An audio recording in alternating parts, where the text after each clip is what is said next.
है लो है जी लो ला रही है, रोशनी लग रही है।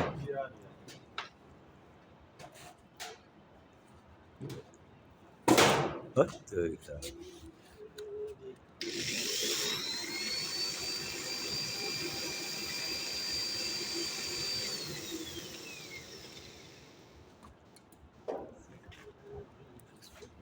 वो बड़ी लाओ मेरा ख्याल है सीढ़ी हाथ तो सामने होंगी है ना।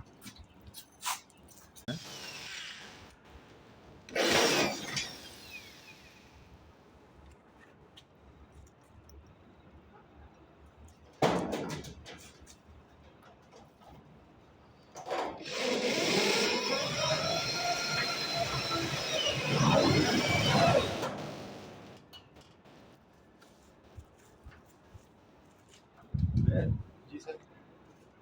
मुझे लगता कि ਤੁਸੀਂ ਗਾਹ ਨਾ ਰਹਿੰਦਾ ਹੀ ਸਟਾਈਲ ਲਾ ਰਹੇ ਹੋ ਸਰ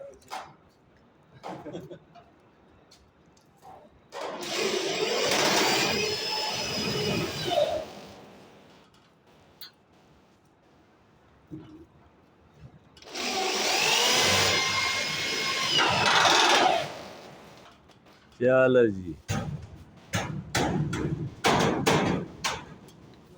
बस करना पैसे यार ये ज़्यादा लड़की है चलाना पैसे फीस हाँ सुबह ना वेल्ड कर ना उसका कनेक्शन कर पैप था गिना बस ऊपर से नहीं ऊपर नहीं बाहर से गया प्रेशर हो या खैर रख बाद में ना एल बढ़ागा ना इस तरह इधर गिना सी आदमी वो ब्रैकेट लगा पाइप उसनाल ब्रैकेट लगा ना सीधा नहीं ये एक एंगल बढ़ागा ना वो छोटा पैप जेड़ा नहीं ब्रैकेट बढ़ा के चला देना ना ब्रैकेट ब्रैकेट की जरूरत नहीं ब्रैकेट पूरा लग सी है उस नाल जेड़ा ना उस नाल टच कर ना एंगल इस नाल ना ऊपर हां इस ऊपर लाग उसना चलो लाग रिपटा ये कर थोड़ा सीधा ऊपर लागा ना ऊपर लागा चलो रिपटा ला दो बस दो बस पता ही लगन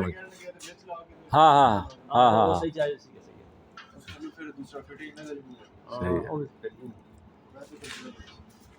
सही है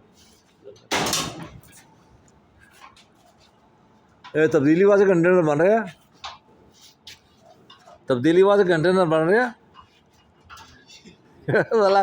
ईद तो बाद शुरू हो सी थी तब्दीली शुरू हो रही है हाँ